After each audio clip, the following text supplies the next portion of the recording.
Olá a todos, irmãos e irmãs. Eu sou o missionário Shinji Hon, e sou missionário aqui do México, estou na cidade do México. É um grande prazer estar com vocês. Vamos abrir no Novo Testamento, João capítulo 2.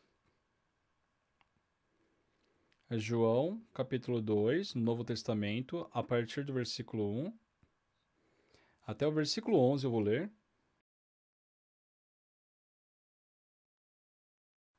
Se todos acharam, eu vou ler aí. 3 dias depois houve um casamento em Cana da Galileia, achando-se ali a mãe de Jesus. Jesus também foi convidado com seus discípulos para o casamento. Tendo acabado o vinho, a mãe de Jesus lhe disse: Eles não têm mais vinho.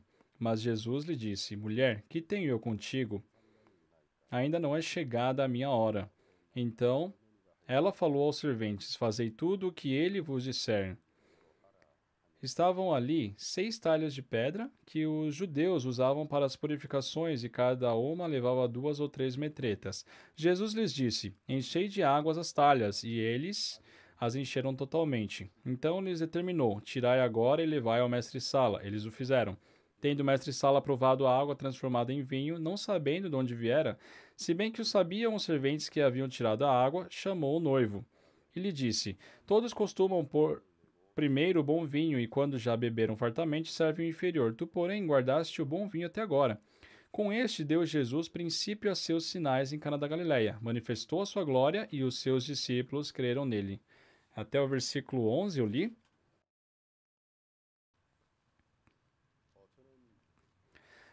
Eu, em 1995, no mês de dezembro, fui enviado para a América do Sul, para o Paraguai. Já se passaram 25 anos desde aquele ano, e no Paraguai, como eu aprendi, né, o coração que um missionário deveria ter, por isso eu passei momentos muito felizes, com alegria. E Deus me mostrou que quando nós, seguindo a sua vontade, né, servimos o evangelho, ele nos sustenta de todas as formas. Dessa forma, sendo conduzido pela Igreja de Deus, no ano de 2001, ali por volta de junho, eu fui enviado para Peru, ainda na América do Sul. E ali no Peru, Deus, de uma forma diferente de quando eu estava no Paraguai, se Deus me mostrou no Paraguai o coração que eu deveria ter como missionário, né, a humildade que eu deveria ter em relação a um nativo daquele país, e Deus me enviou também, me ensinou também a fé, né, sobre a ajuda que ele nos dá quando pregamos o evangelho em todas as partes. Depois que eu me mudei para o Peru, a igreja do Peru já era uma igreja muito maior do que a do Paraguai. Então, ministrando numa igreja maior, eu acabei aprendendo muitas coisas como ministrar, né, de uma forma assim mais forte.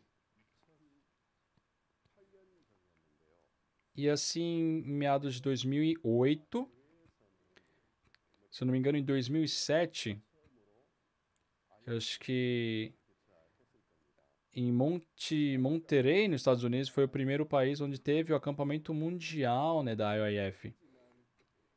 Até então, nós participávamos, né, do acampamento mundial, mas tinham muitas coisas que nós não sabíamos como é que funcionava. É, no, no ano de 2008, né, Deus me deu aquele coração de que queria fazer o acampamento mundial no Peru. Então eu liguei para o pastor Park, recebi a autorização dele e pela primeira vez nós fizemos o acampamento sul-americano, né, no Peru. E preparando aquele acampamento mundial,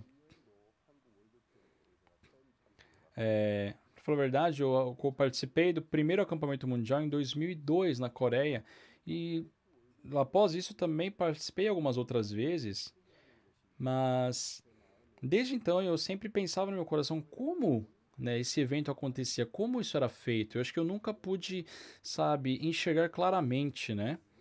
E preparando o acampamento mundial no ano de 2008, eu não sabia muito bem o que eu deveria fazer. Por isso eu convidei os outros ministros que eram missionários na América do Sul e nós, com o mesmo coração, né, preparamos aquele evento e preparamos, né, a vinda do Pastor Park junto com o Coral Gracias. Mas aí no primeiro dia, quando tivemos a abertura do acampamento mundial, Deus trabalhou de uma forma incrível. O governo do Peru, junto com muitos parlamentares ali, acabou participando ali da abertura. E durante a abertura, o ministro da Defesa, né, ele veio e participou do World Camp. E aquilo foi uma grande surpresa para todos. E todos os pastores, né, que deram todo o seu coração, se dedicaram, eles assim ficaram muito felizes, né, que Deus estava agraciando aquele evento. E no segundo dia do acampamento, do governo, eles nos ligaram e eles disseram que queriam entregar uma certidão de agradecimento, né, ao fundador da YF, o pastor Oxo Park. Na verdade, eles diziam que, tipo assim, o governo do Peru que devia estar fazendo esses eventos para a juventude do Peru, mas um estrangeiro, né, pessoas de outros países estão fazendo esse trabalho que nós deveríamos fazer e estamos até envergonhados, né, e dessa forma eles queriam entregar aquela placa de agradecimento. Então, no dia seguinte, eu com o coração muito feliz, junto com o pastor Park, fui ali ao prédio parlamentar ali do Peru. E perante todos os parlamentares reunidos, nós falamos. Nós entramos ali como assim, convidados especiais, né? Ali no Planalto ali. Muitas pessoas estavam ali num debate, estavam conversando, discutindo sobre umas coisas. Só que durante isso, do nada, o presidente, né? Do parlamento, do Planalto ali, ele parou a reunião e falou: ó, o fundador da YF, Pastor Oxo Park, ele está presente aqui e seria bom se todos nós, parlamentares peruanos, cumprimentássemos ele. E todos passaram a olhar o pastor se levantou, também cumprimentou, e nós tivemos um momento assim muito, muito emocionante. E após o término disso, o vice-presidente ali do parlamento, ele veio nos procurar. O presidente ele queria ter um encontro com o pastor Park, mas ele estava muito ocupado devido a alguns problemas do país.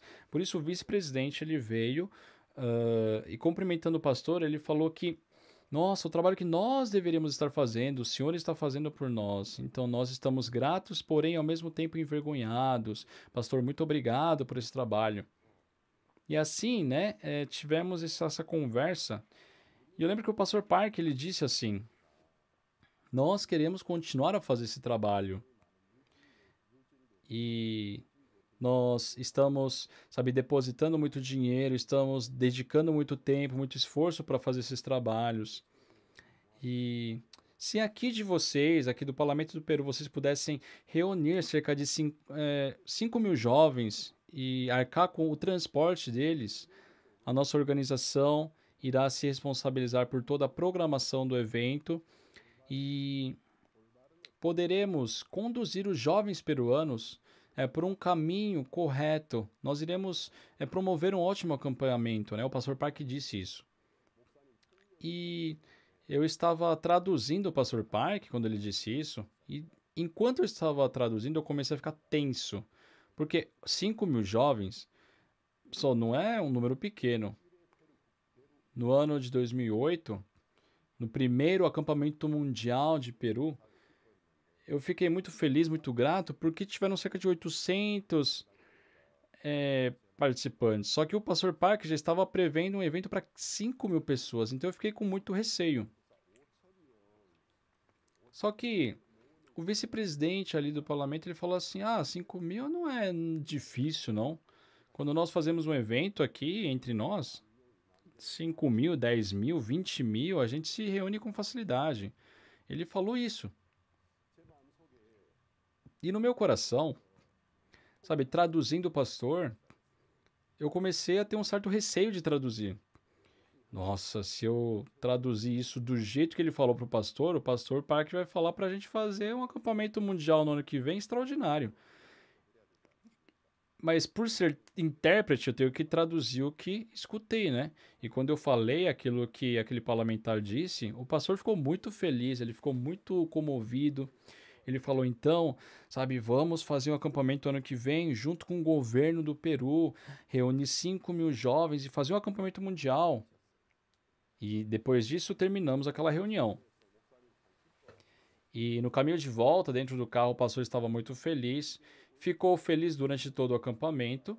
E quando terminamos o acampamento mundial, depois que ele voltou para a Coreia, durante os cultos de domingo, ou quando fazia um culto regional, ou quando conduzia um seminário,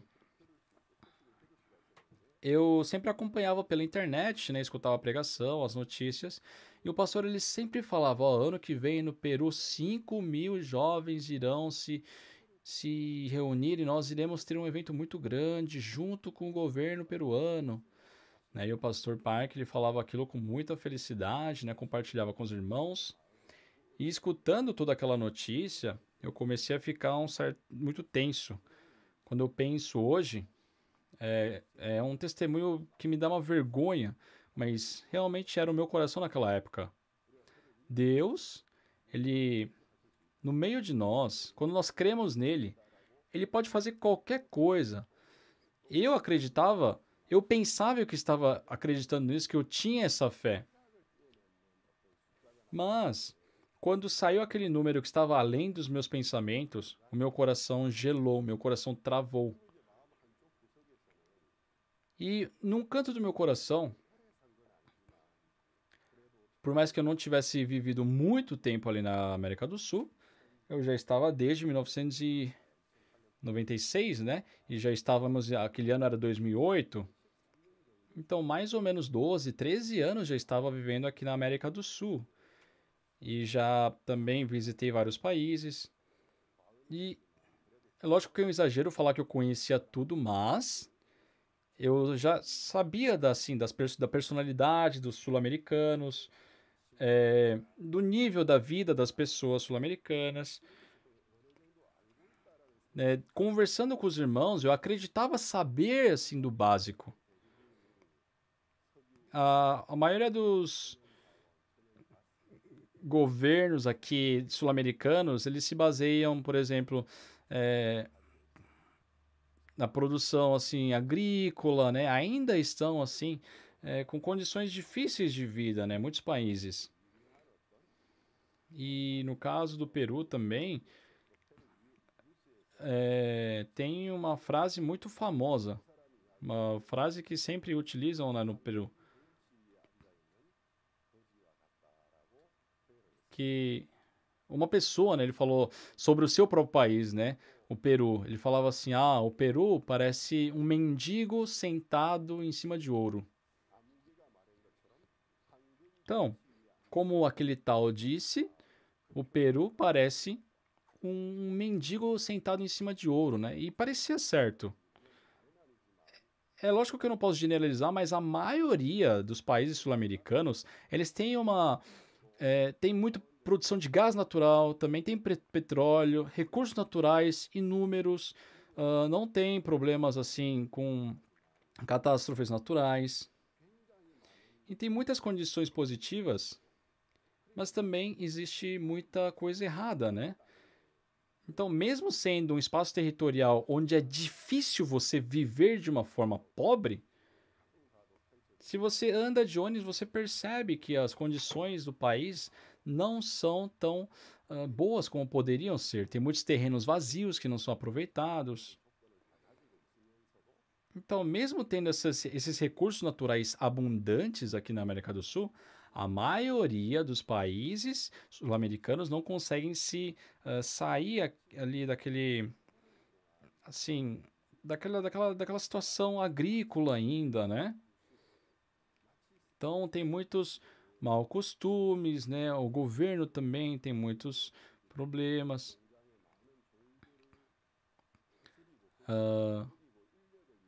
Assim como ainda, né, muitas pessoas ainda parece que estão vivendo naquela época da escravidão. Por mais que aquilo terminou, assim, de uma forma cultural, parece que ainda tem assim vestígios disso.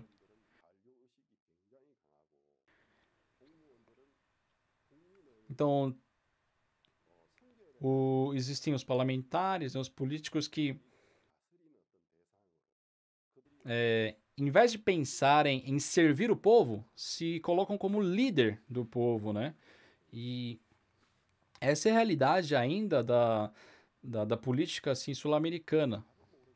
E já que eu tinha esse pensamento, esse conceito, eu pensava, eu não sei tudo, mas realmente os políticos sul-americanos falam muito bem, porém, quando tem, por exemplo, uma eleição, um deputado, né, que estava indo para se candidatar, ele colocou esse slogan: sim, nós iremos cumprir. Ou seja, já que as pessoas falam muito, mas não cumprem, tipo, o slogan daquela pessoa para se eleger era: sim, iremos cumprir nossas palavras. E se nós falarmos, isso quer dizer que não vão cumprir nada, né? Ele fala, eu vou cumprir, quer dizer que não vai cumprir nada. E por várias vezes eu tive algumas experiências com o governo peruano, por isso, por mais que eles haviam dito que iriam nos reunir 5.000 jovens, eu, sabe, eu pensei, poxa, eles só falaram aquilo porque, sabe, estavam naquele entusiasmo, naquela alegria, mas eles não vão nos ajudar no acampamento realmente. E enquanto eu estava conversando com eles, sabe, o meu coração já estava preso a esse pensamento.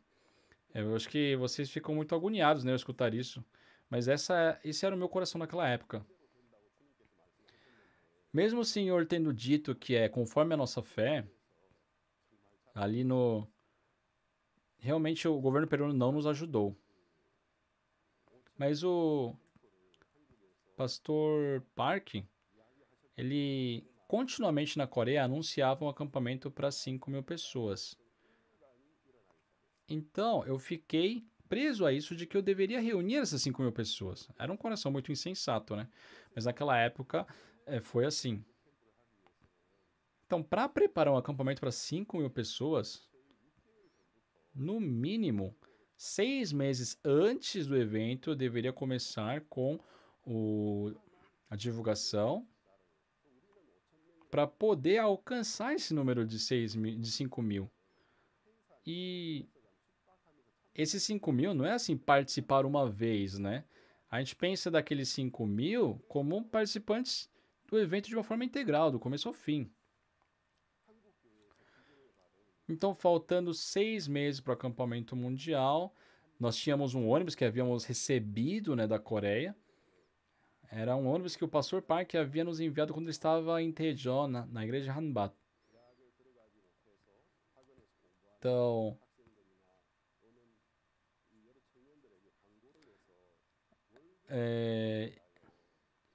para o acampamento mundial, né, nós precisávamos recrutar voluntários ali, precisávamos de jovens que poderiam nos ajudar a preparar o evento. E eu anunciei assim, esperando que os jovens se voluntariassem a fazer esse trabalho. Eu acho que, se não me engano, 30 ou 40 jovens da igreja acabaram se inscrevendo, se voluntariando. E esses jovens andamos praticamente o Peru inteiro com aquele ônibus que a gente havia ganhado, divulgando, né, o acampamento mundial. O Peru é um país ainda muito pobre. Eu acho que, pelo que eu me lembre, a Coreia do Sul é 7 vezes menor do que o Peru. Mas lá no Peru, 30% do Amazonas pertence ao TU. É lógico que a grande maioria está no Brasil, mas existe ali uma porcentagem no Peru, existe a Cordilheira dos Andes. E esse time estava indo com aquele ônibus, e durante o caminho tinha vezes que o ônibus quebrava, eles tinham que parar. E passando o tempo,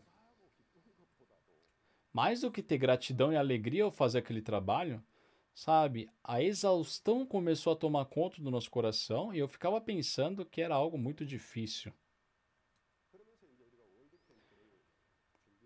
Então, nós preparamos o acampamento mundial e aqueles 30 e poucos jovens, por 6 meses, viveram na igreja, né? Também tinham seminaristas, né, e ajudantes. Então, todos os dias tínhamos que alimentar cerca de 100 e poucas pessoas por 6 meses. Alimentar essas pessoas não foi fácil. Principalmente esses 30, 40 jovens. É a idade, né, que você digere tudo, né? Comiam tão bem. E da onde vem o dinheiro? Eles não pensam assim, da onde vem o dinheiro. Eles vão comer 2, 3 pratos quando tiverem. Então, eles se divertem muito, mas eu que estava ali administrando os preparativos do evento, tudo foi um grande receio. Só que não faltando muito tempo para o evento, o pastor Park nos ligou. Ele falou: Olha, esse evento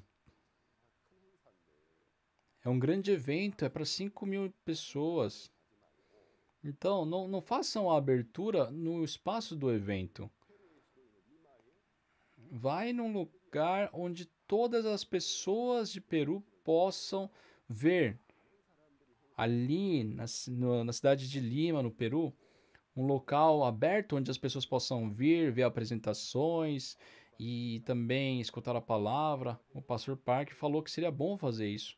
E eu também senti que seria muito bom.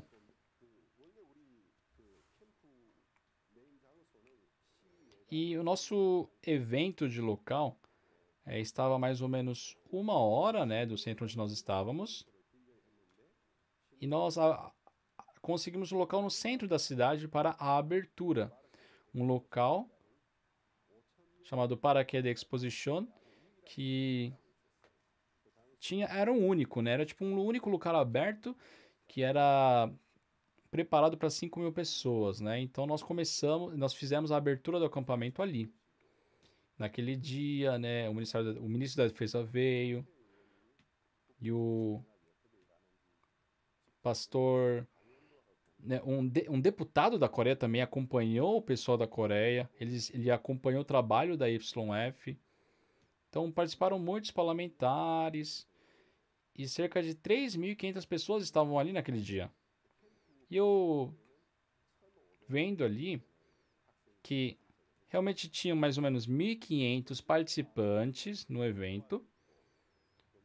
Porque o meu coração, já que eu estava muito estreito, sem fé, devido ao pensamento de não ter podido reunir aqueles 5.000, quando nós fazemos alguma coisa pela fé, tem momentos que nós temos um resultado agradável, ou tem momentos também que encontramos dificuldades. Mas se o nosso coração está focado na fé e na vontade de Deus de pregar o Evangelho, e o servo de Deus também, né, que está pregando o Evangelho, se o coração se unir, não iria ficar preso, né, na situação, iria com gratidão pregar o Evangelho, mas o meu coração estava preso.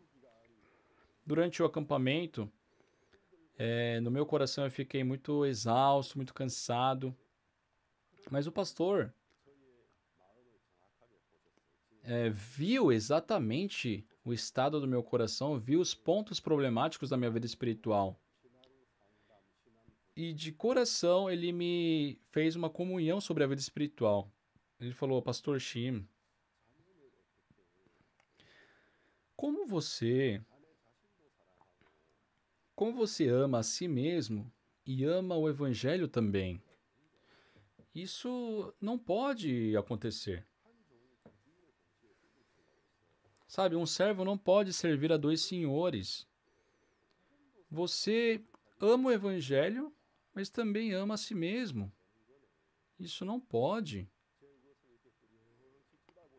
Sabe, ele olhando firmemente para o meu rosto, né, para os meus olhos, ele disse isso para mim. E no meu coração, naquela época, a minha falta de fé, também as minhas experiências, os meus pensamentos, já que meu coração estava preso ao trabalho e também aquilo que eu achava saber, O pastor Park, olhando a minha vida espiritual, ele ficou muito lamentado. E ele me conduzia e eu sentia o lamento dele. Eu sentia que ele estava me guiando e ele estava lamentado com a minha vida espiritual, mas já que o meu coração estava preso, sabe, aquele lamento do pastor dificultou mais o meu coração. E durante lá o acampamento, um dia depois da meia-noite, sabe, já tinha acabado o evento, ele tinha feito oração, ele estava muito cansado, mas ali no local do evento ele sentou ali na grama e ele falou assim para mim: Ó, Pastor Shim, eu e você somos diferentes. Daqui a 30, 50 anos, todos nós seremos pó. O que pó pode fazer? Pensa uma pessoa urinar em cima do pó. O pó vai questionar por que a pessoa está e urinando em cima dele? Pense que alguém defeque em cima daquela terra. Sabe, o pó vai questionar por que está defecando em cima dele? Não, nós não somos nada, nós somos pó. Por que para você isso é tão difícil? Mas aquela comunhão naquela época, não tinha espaço para aquelas palavras entrarem no meu coração. Eu estava cheio de pensamentos. E durante aquele acampamento, o pastor ele pregava a palavra. E durante a manhã, ele pregou todos os dias sobre esse trecho de João capítulo 2. De todo o coração ele pregou essas palavras. E eu lembro que, escutando essas pregações, por mais que fossem palavras voltadas àqueles jovens ali, mas para mim parecia que ele estava pregando particularmente para mim. Aqui em João capítulo 2, ele falava sobre essas bodas de Cana da Galileia. Ele falou sobre as três características. Ele disse que podemos resumir que no mundo existem três tipos de características. O primeiro nível é aquele ser que se considera o melhor, que acredita estar correto. Esse tipo de pessoa jamais escuta os outros e, fazendo conforme a sua teimosia, no final das contas, acaba fracassando, né? E essa é o nível mais baixo. E o segundo nível é aquela pessoa que ela viveu conforme o seu pensamento, conforme a sua teimosia, só que passando por certas dificuldades, ela passou até a escutar outras pessoas, só que de uma forma parcial. Tem coisas que ela escuta e tem coisas que ela considera melhor o seu pensamento. Esse é o segundo nível. E a maioria das pessoas nesse mundo está no primeiro nível. E algumas pessoas estão no segundo nível. Só que na Bíblia,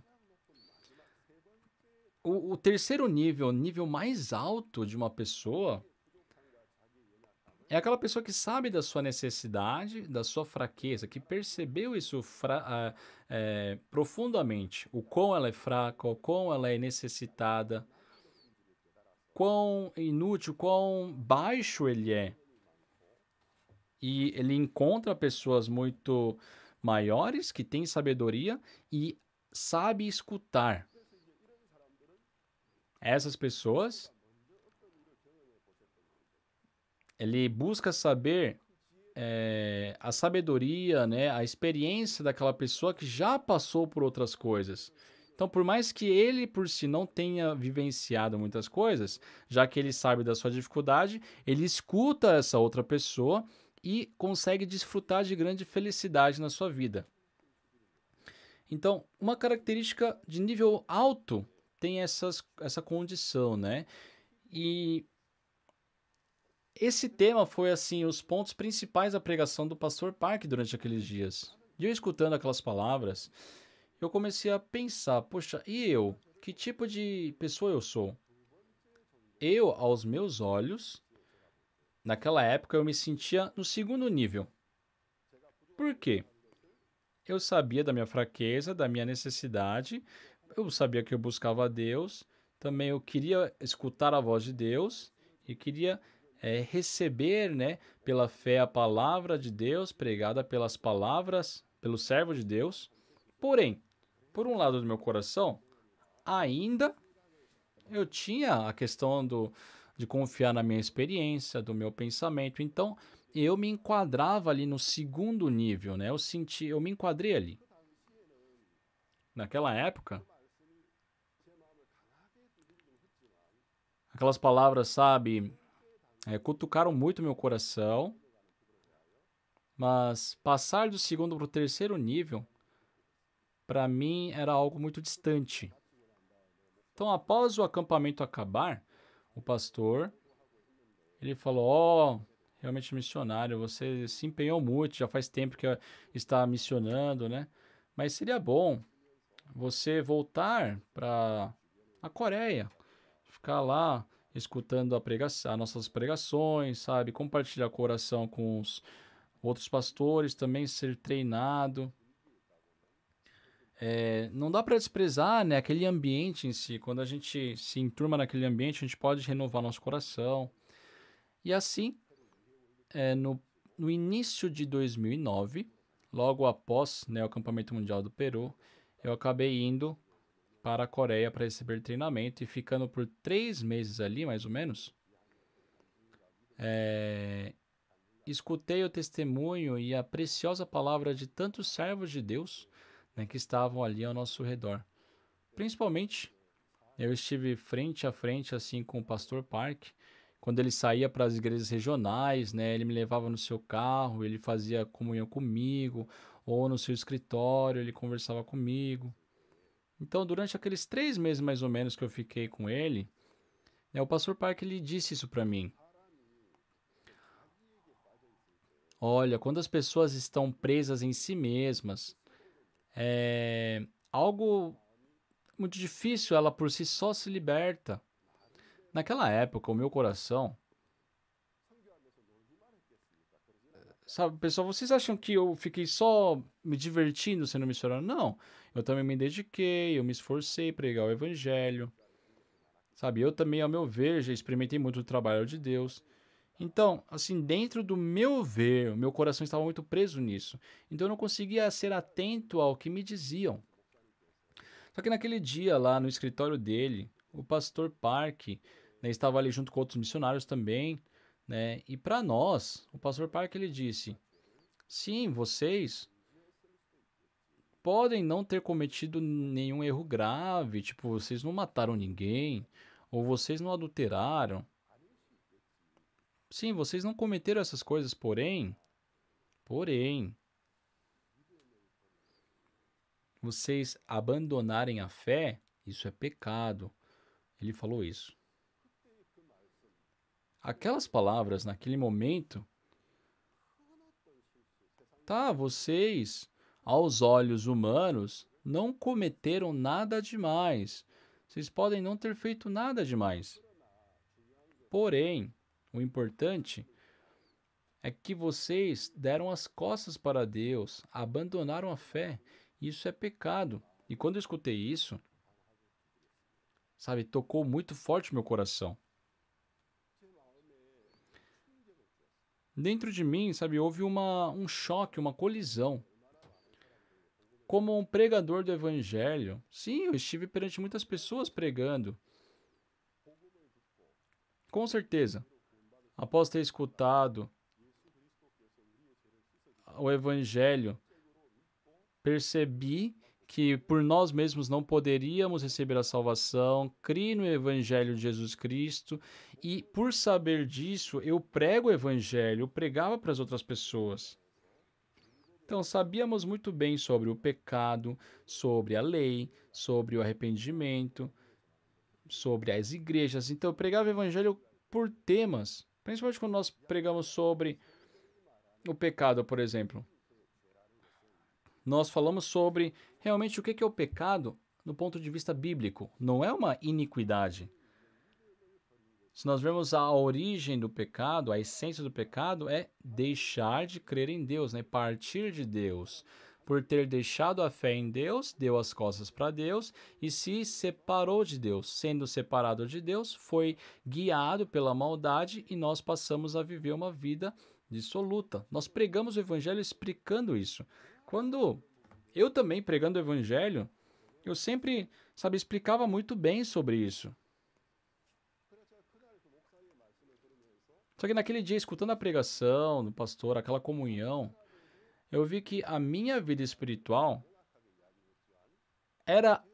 eu era muito certo, muito correto na hora de pregar o evangelho, mas sem eu perceber, sem eu ter essa percepção do meu coração, eu não tinha mais aquela pureza em relação à palavra de Deus. Quando eu estou perante alguma coisa, aquilo dá certo ou não é a vontade de Deus. Se Deus nos dá uma palavra, basta nós crermos e ir adiante conforme aquela palavra. Mas eu me via no estado, assim, com o meu próprio pensamento e que o meu coração estava preso aos meus conceitos. Foi um grande choque perceber isso. Então, no meu coração, quando o assunto é pregar o evangelho, eu posso explicar muito bem, muito claramente, como um pecador pode se tornar um justo e tudo mais. Mas sobre a vida espiritual, sobre a vida de fé, sabe? Os meus limites do meu coração estavam embaçados. Então eu descobri que o meu coração estava afastado da palavra de Deus. Novamente surgiu uma sensibilidade espiritual dentro de mim e eu percebi que perante Deus eu estava cometendo uma enorme maldade. E se tem algo que mudou desde então, é que o meu coração, dentro da vida espiritual, dividiu o que é conceito meu e o que é a palavra de Deus. Só na vida espiritual, eu sou preguiçoso, eu tenho uma certa falta, eu não sou muito fiel, não sou muito dedicado, eu sou muito apressado, ou eu sou muito lerdo, eu sou muito preguiçoso. Sim, nós temos essas falhas, mas além disso, quando estamos fazendo algo, nós temos a fé em Deus ou não, nós partimos de Deus ou não, não importa o porquê. Pode ser que eu tenha um motivo para isso, mas de qualquer forma, eu não tratar aquilo que Deus permitiu pela fé, perante Deus se torna um pecado. Eu experimentei isso. Naquele dia, escutando aquelas palavras, aquilo se tornou um ponto de mudança na minha vida. E desde então, aquela comunhão que não dava muito certo, começou a fluir. E eu me vendo, assim, conceituado na palavra de Deus, era muito claro que eu havia cometido muitas maldades, eu havia pecado perante Deus. Se o Pastor Parker não tivesse me guiado naquela época, eu acho que eu teria seguido o meu próprio caminho na vida espiritual e no final das contas eu deixaria tudo de lado. Aparentemente eu poderia parecer ter a vida espiritual, mas realmente eu estaria corrompido espiritualmente. Aquilo se tornou para mim um ponto de retorno na minha vida. Tudo passou a ser novo para mim. E assim como diz no livro de Jeremias,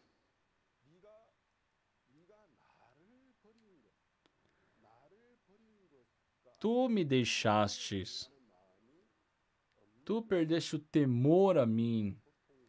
Isso é sofrimento, é destruição. Então eu comecei a refletir na minha vida.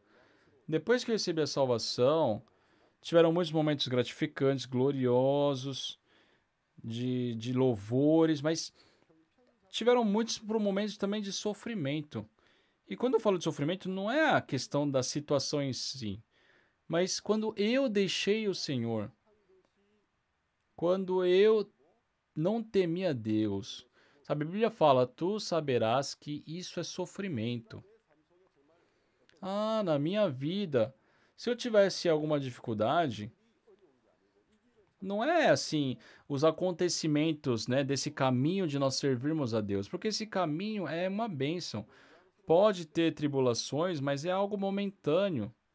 Só que o motivo de eu sofrer é porque eu havia abandonado a fé em Deus. Por isso eu sofri, eu percebi isso.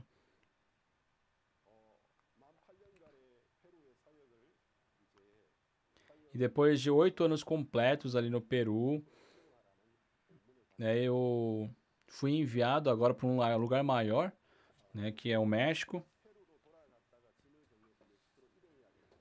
Então eu tinha que primeiro voltar para o Peru, organizar minhas coisas e depois ir para o México.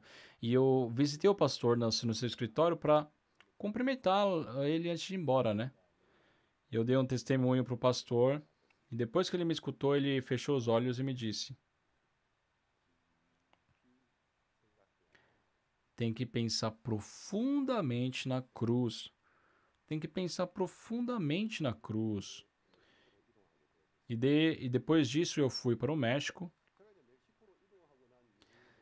E mesmo depois de ter ido para o México, eu não sei como posso falar isso, né? Mas eu acho que eu recebi uma instrução, né? Uma aprendizagem de Jesus, do Pastor Park. Isso tem crescido na minha vida e Deus tem me conduzido para esses caminhos. No ano de 2001, eu pude ter um novo momento de comunhão particular com o Pastor Park, né, no acampamento mundial. E naquele dia o Pastor Park ele tipo enrolou, né, um par de meias. Ele falou: "Ó, Pastor Shin, pensa aqui. Tá, vamos supor, isso aqui é um exemplo. Vamos supor que eu sou Deus, tá? E o que que é essa meia aqui na minha mão? Tá, vamos supor que eu seja Deus e eu vou falar que essa meia é um avião. Para você, o que que é isso?"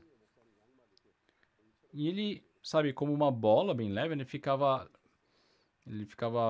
fazendo aquela meia quicar na mão dele.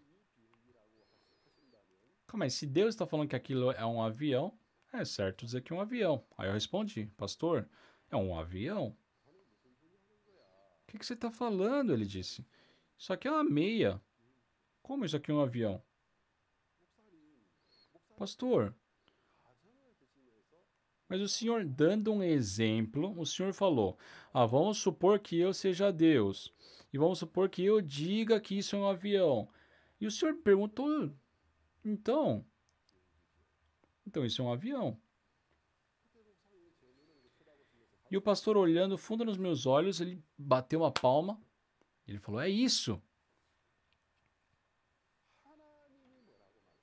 O que Deus está dizendo? Isso é importante. Pensa profundamente nisso. Deus irá trabalhar no México. Desde então, realmente Deus fez muitas coisas aqui no México.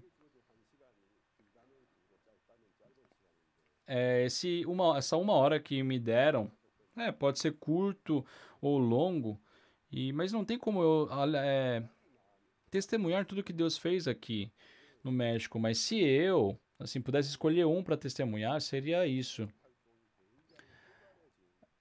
Teve. Eu quero falar sobre como, né, os trabalhos do CLF ficaram tão grandes aqui no México. Depois que eu tive aquela comunhão espiritual com o Pastor Park no Paraguai, eu voltei para o México e desde então, né, toda madrugada eu acordo, leio a Bíblia. E de início Deus mostrou que a minha base, sabe, a base do meu coração é torto. Essa minha origem humana, desde o ventre da minha mãe, eu sou torto. Deus me mostrou isso de uma forma exata. Então, aqueles corações que surgiam dentro de mim, sendo do meu próprio sentimento, do meu próprio coração, da minha própria emoção, eram coisas que iriam me afastar da palavra de Deus. Deus me mostrou isso claramente. E que somente a palavra de Deus era verdade. Então, li o livro de Romanos, lia ali as epístolas, né? E, sabe, quando Quando nós vemos somente a Jesus, sem olhar para nós mesmos, a Bíblia fala que seremos mais que vencedores por meio daquele que nos amou. Também no livro de Colossenses fala aquele que lavou todos os nossos pecados, né? Quando pendurado em cruz. Jesus Cristo ele foi realmente sentenciado assim em público para que todos vissem. Jesus Cristo ele foi crucificado em público e ali ele venceu a morte, sabe? Tem essas palavras na Bíblia. E aquilo foi de uma forma muito nova para mim. O evangelho. Sim, é lógico que a morte de Jesus Cristo é o centro disso, mas o evangelho, em outras palavras, é vitória, vitória perfeita, é liberdade perfeita. Deus, por meio de Jesus, lavou todos os nossos pecados e nos libertou de todo o poder, de toda aquela força, né, invisível das trevas que nos segurava, que nos prendia, para que aquilo não pudesse mais agir entre nós. E a questão é que nós nos prendemos por nós mesmos ali, mas Deus já nos libertou, já nos deu vitória sobre todo aquele poder maligno, né? E essa verdade ficou muito grande no meu coração. E sabe, eu queria compartilhar aquela alegria com as pessoas, por isso eu falava disso enquanto eu comia, com os outros ministros. E em 2012, o pastor Kim Chung-gon, que estava na Colômbia, naquela época, ele me ligou. Ele falou, pastor, nós estamos aqui em Bogotá, né, na capital da Colômbia, e queríamos fazer um evento pastoral e eu queria que o senhor viesse ser o preletor.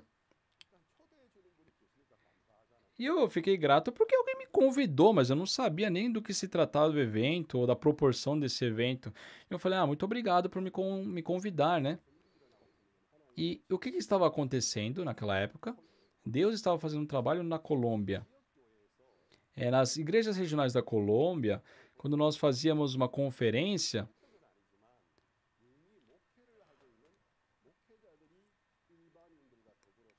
enquanto estavam conversando com as pessoas para convidar as pessoas, né? Alguns pastores acabaram se interessando pelo evento e escutaram a pregação de uma forma muito atenta na conferência. E depois fomos perceber, né? Depois que eles escutaram o evangelho, gostaram muito, fomos descobrir que eles eram pastores. E percebemos que a postura perante a pregação, perante a palavra, né, dos pastores eram muito mais atentos, eram muito mais dedicados do que as pessoas assim comuns, né? E eles tinham mais uma percepção maior também. E percebemos que tinham muitos pastores que estavam assim vivendo no limite, sabe? Mesmo sendo pastor, não sabiam mais sobre como viver. E essas pessoas acabaram recebendo a salvação, tiveram convicção, certeza da salvação, mudaram suas vidas, e aqueles pastores acabaram trazendo uma grande surpresa para a nossa igreja. Então, ministros de outras igrejas, quando faziam seminário bíblico na sua igreja, começaram a pensar, considerar isso. Vamos considerar, vamos convidar outros pastores. E essa obra de Deus estava acontecendo nessas igrejas regionais. Em silêncio, Deus estava fazendo grandes trabalhos. E o pastor Juan, naquela época, ele falou, eu queria fazer isso aqui em Bogotá também. Só que, pessoal, mesmo sendo pastores, podemos ver que existem diferenças entre pessoas que vivem ali na capital e pessoas que vivem assim no interior, né? E no final das contas, aquelas pessoas que foram bem-sucedidas no interior acabam indo para a capital. Só que o pastor lá da capital, ele pensou, poxa, será que vai dar certo aqui? Mas já que ele viu Deus ajudando nas igrejas regionais, ele queria tentar também. E ele visitou mais de 1.000 igrejas lá na capital, né, com convites pessoalmente, e depois me convidou. Quando eu cheguei no primeiro dia, o evento estava acontecendo num hall ali, para mais ou menos 500 pessoas, e cerca de 370 pastores estavam ali para escutar minha pregação. Fiquei muito grato, porém também muito tenso, né? E agora? Quando eu senti que não poderíamos usar a mesma coisa, a mesma atividade, os mesmos louvores que nós apresentávamos para as pessoas comuns. Porque, assim, dentro da nossa igreja, nós temos muitos louvores, vamos falar assim, da igreja batista, né? Mas ali tinham muitas denominações misturadas. Então, vamos fazer o seguinte, vamos misturar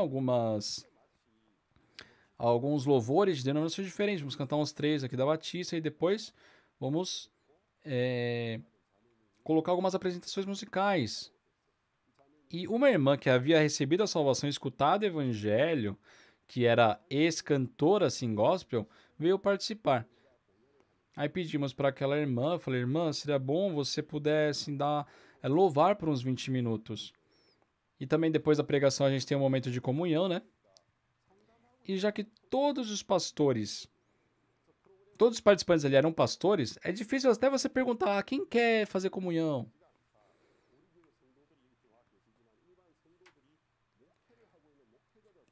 Porque sim, parece que não bate, né? Irmãos convidassem um pastor para fazer comunhão com ele, assim, para falar para ele. Então eu falei, vamos fazer tipo uma classe evangélica pós-pregação para a gente poder dar mais detalhamento à palavra. E assim eu comecei a preparar a pregação e eu fiquei, pra verdade, muito tenso. Por um lado, eu fiquei muito grato a Deus que deu a oportunidade, mas também fiquei muito tenso. E depois que eu recebi a salvação, realmente estando dentro da igreja, por meio do livro de Romanos, recebi muita graça. Tenho muitas recordações da pregação do pastor Park, do livro de Romanos, também de outros pastores. Tenho muitas recordações de leituras que eu fiz do livro de Romanos. E eu comecei a organizar, sabe, todas as palavras que vinham ao meu coração, de todo o coração. E no primeiro dia eu comecei a pregar a palavra. E antes de começar a pregar eu estava muito tenso. Mas quando eu comecei a pregar naquela fé de que Deus se alegrava daquilo, não havia passado 1 hora, mas Deus estava preenchendo meu coração com muita força, muita coragem. Então eu pude me desprender, sabe, àquele ambiente e Deus me ajudou a pregar o evangelho. Eu comecei a pregar o livro de Romanos, capítulo 1. No segundo dia pela manhã, capítulo 2. Segundo dia à noite, capítulo 3, 4. Então, quando eu estava no capítulo 3, 4, teve um grande acontecimento que eu não me esqueço. Sabe, ali no Romanos capítulo 3, 4, fala sobre a lei e a justiça, né? Onde pela lei ninguém pode ser justificado, mas por Jesus Cristo fomos justificados. E as pessoas que estavam escutando aquilo, eles diziam, aleluia! E não era aquele aleluia assim, sabe, de costume que eles falam. Não, mas era reação mesmo à pregação. Aleluia, amém. E muitos pastores assim começaram a ter certeza do evangelho. Muito alegres, muitos pastores começaram a chorar naquele momento. Sabe? Começou a ter muitos pastores assim com essa reação, foi muito emocionante. Depois que eu terminei a pregação, eu queria ir para o banheiro. Mas foi muito difícil ir para o banheiro, porque muitos pastores queriam se levantar, me cumprimentar. Porque eles estavam muito comovidos pela palavra que haviam escutado. Eles começaram a testemunhar do que perceberam por meio daquela conferência. Então, aquela experiência que eu sim passei, né, no ano de 2011, eu senti, eu tenho que continuar com isso. Para os pastores também, com coragem e intrepidez, eu tenho que pregar, porque entre eles muitos estão cansados, exaustos, né, devido à lei. Então, antes disso, nós sentíamos uma barreira deles para nós, e também nós, do nosso lado, tínhamos uma barreira. Porém, eu creio que o Espírito Santo trabalharia se nós nos uníssemos independente de doutrina ou denominação. E assim, voltando para o México, eu fiz o CLF lá no México. E na cidade onde nós fizemos, cerca de 800 e poucas pessoas participaram e teve o mesmo resultado de 2011. Então, entrando em 2016, eu comecei a procurar as associações. Não, eu comecei a ficar. Não, o nosso evento começou a ficar assim, conhecido, né, entre as associações pastorais e nós começamos a fazer essas reuniões e começamos a fazer uma certa tour. E já que íamos fazer a tour, eu senti que seria necessário fazermos baseado num tema. Nós devíamos estabelecer um tema para poder continuar a dar um update, né, um upgrade assim nesse nosso evento. E fazendo uma pesquisa com os pastores, a maioria dos pastores disseram que queriam aprender sobre o tabernáculo. Então eu estabeleci esse tema de tabernáculo sobre a vida espiritual que nós podemos enxergar pelo tabernáculo.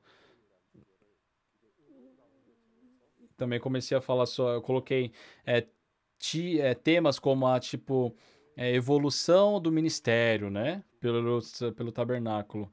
Então, geralmente a cada momento de pregação eram 2 horas, então por 3 dias, eu pregava 2 vezes em 2 horas cada momento. Então, em 2016 eu fiz isso, em 2017 oficialmente começou o CLF, né, em Nova York, né, que é a Comunhão de Líderes Cristãos. Aquilo foi formado. E assim, como se fosse com asas, esse trabalho começou a se expandir. Então, 2018, 2019. Sabe, quando não estava no exterior, devido a algum trabalho da missão, eu sempre estava viajando dentro do México para poder fazer esses eventos no país inteiro. Já que o país é grande, a distância acaba sendo grande também. Então, eu vou 2, 3 lugares numa semana, já passa rapidamente. Quando eu vou para um lugar, eu fico 2, 3 dias. Então, o dia inteiro eu só tenho que pregar o evangelho, eu só tenho que pensar no evangelho. Fui muito feliz. E muitos pastores receberam a salvação. E mesmo sendo a mesma pregação, o evangelho, quando eu pregava aquilo continuamente, sem parar, o meu coração também absorvia aquilo, ficava mais exato e dava forças dentro de mim. E assim, começando em 2015 até 2019, fora o CLF que o Pastor Park conduzia anualmente,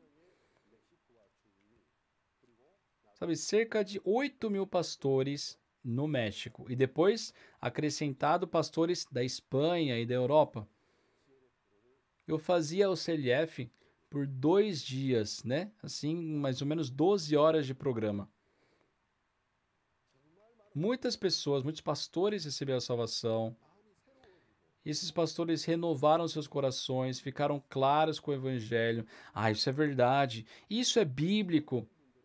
Tiveram pessoas que falaram para nós: vocês estão fazendo uma nova reforma religiosa. Tiveram pessoas que falaram isso. Hoje, pastores que estamos aqui como representantes do México, também pastores que conduzem assim as denominações na América do Sul. Nós temos assim muita liberdade com essas pessoas, nós somos muito próximos. Deus fez trabalhos muito grandes. E ano passado, né, devido à pandemia, nós tivemos que dar uma certa parada, mas após essa pandemia terminar, eu quero voltar mais fortemente com essas atividades. Ter esse grande trabalho do evangelho realmente não tem nada a ver comigo, mas Deus, por nos amar, nos libertou dos pecados pelo sangue de Jesus. E pelo servo de Deus, pela igreja, ele tem nos conduzido, não somente para pregar o evangelho, mas a nossa vida espiritual também, para nos desprendermos da nossa condição, e Deus está nos conduzindo para voltarmos para a palavra. Deus está fazendo muitas pessoas voltarem à sua palavra. Isso é muito gratificante. Quando eu penso sobre isso, eu fico muito feliz. Tem 3 coisas que me dão gratidão. Jesus Cristo nos salvou dos pecados e esse evangelho foi pregado para nós. Segundo, esse evangelho, para poder ser pregado, sabe, o servo de Deus se sacrificou e viveu somente para o evangelho. Ter esse precioso servo de Deus é muito gratificante. E o terceiro, junto com esses pregadores do evangelho que amam e estão protegendo o evangelho, sabe, poder ter encontrado essa verdadeira igreja. Eu sou muito grato a Deus. Como nós lemos em João capítulo 2, fazei tudo o que ele vos disser. Se deixarmos o nosso pensamento, se Deus falou aquilo, Deus irá realizar. Não somos nós que iremos realizar, Deus irá fazer. Basta nós aceitarmos com amém. Nós, dependendo desse Senhor, se nós vivermos, a nossa vida será muito preciosa. Eu vou orar e vamos terminar. Santo Deus, nosso Pai, nós te agradecemos. Senhor, nós estávamos em meio a pecado, nós não conhecíamos o Senhor. Nós éramos gentios espiritualmente, mas o Senhor resgatou a todos nós do pecado que vivíamos dentro dos nossos pensamentos, do nosso conceito. E esse precioso evangelho que nos resgatou do pecado, o Senhor nos permitiu escutar pelo teu servo estabelecido. O Senhor nos permitiu a tua igreja e também perante milhares de pessoas o Senhor nos permitiu essa graça de pregar o evangelho. E também o Senhor nos concedeu essa imensa graça de poder encontrar com outros pastores e assim estamos vendo uma vida que nunca imaginamos poder viver. Senhor, o Senhor abençoa esse retiro. Que o Espírito Santo possa trabalhar no meio de nós e que a fé em Deus possa continuamente conduzir a nossa vida. Oramos em nome do Senhor Jesus Cristo. Amém.